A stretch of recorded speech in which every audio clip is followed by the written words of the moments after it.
વડોદરાના માંજલપુરમાં છેલ્લા 60 વર્ષથી ખંડાગલે પરિવારની શ્રીજી પ્રત્યેની શ્રદ્ધા અપરંપાર જોવા મળી રહી છે.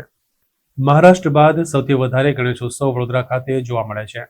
તમામ લોકો ગણેશોત્સવ ઉત્સાહભેર ઉજવણી કરે છે. માટીની તેમજ ભવ્ય ડેકોરેશન સાથે ગણેશ મંડળો તેમજ ઘરોમાં ગણેશજીની સ્થાપના કરવામાં આવે છે. તે વડોદરાના માંજલપુર વિસ્તારમાં રહેતા ખંડાગલે પરિવાર છેલ્લા 60 વર્ષથી પોતાના ઘરે શ્રીજીની સ્થાપના કરતો આવ્યું છે. તેમના પરિવારના એક જ પ્રકારના શ્રીજીની સ્થાપના કરવામાં આવે છે. તેમનો પરિવાર ગુજરાત, મુંબઈ અને લંડન ખાતે પણ નિવાસ કરે છે. તમામના નિવાસસ્થાને એક જ પ્રકારની મૂર્તિની સ્થાપના કરવામાં આવે છે. 10 દિવસ માટે આ મૂર્તિની સ્થાપના કરવામાં આવે છે અને 10 દિવસમાં અન્નકૂટ, સત્યનારાયણની કથા તથા કીર્તન ભજન જેવા કાર્યક્રમોનું આયોજન કરવામાં આવે છે. 10 દિવસના આતિથ્ય બાદ તેમના શ્રીજીનું વિસર્જન ઇકો ફ્રેન્ડલી પદ્ધતિ અથવા વડોદરા મહાનગરપાલિકા દ્વારા બનાવવામાં આવેલ કૃત્રિમ તળાવ ખાતે કરવામાં આવશે.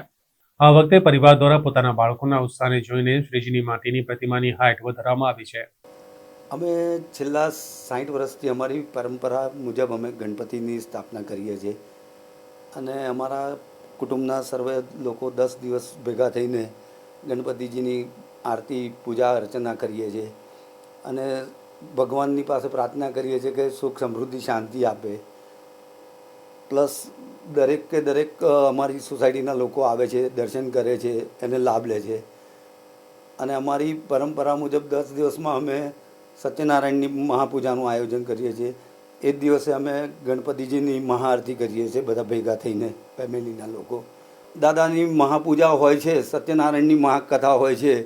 એ દિવસે અમે લોકો અન્નકૂટનો પ્રસાદનું એ કરીએ છીએ અને અમારી યથાશક્તિ પ્રમાણે અમે જેટલા અમારા મિત્ર મંડળી વર્ગ, અમારા ફેમિલીના લોકોને જમણવારનો પણ કાર્યક્રમ રાખીએ છીએ. વિસર્જન અમે ઇકો ફ્રેન્ડલી પ્લાનિંગ કરીએ છીએ, પણ આ વખતે શું છે કે અમારી ગણપતિ દાદાની જે મૂર્તિ છે એ તમે જોશો કે દર વર્ષ કરતાં થોડીક મોટી છે. અમારા છોકરાઓની ઈચ્છા હતી કે આ વખતે થોડું મોટું કરીએ, એટલે અમે આ મોટા ગણપતિનું આયોજન કર્યું છે. એટલે જોઈએ આ કોર્પોરેશન દ્વારા જે તળાવોની આયોજન હશે તો અમે ત્યાં લઈ જઈશું અને અમારે જે નદીઓના પાણીથી પહેલાં અમે ઘરે જ એ કરીએ છીએ, એ પછી અમે વિસર્જન માટે લઈ જઈશું.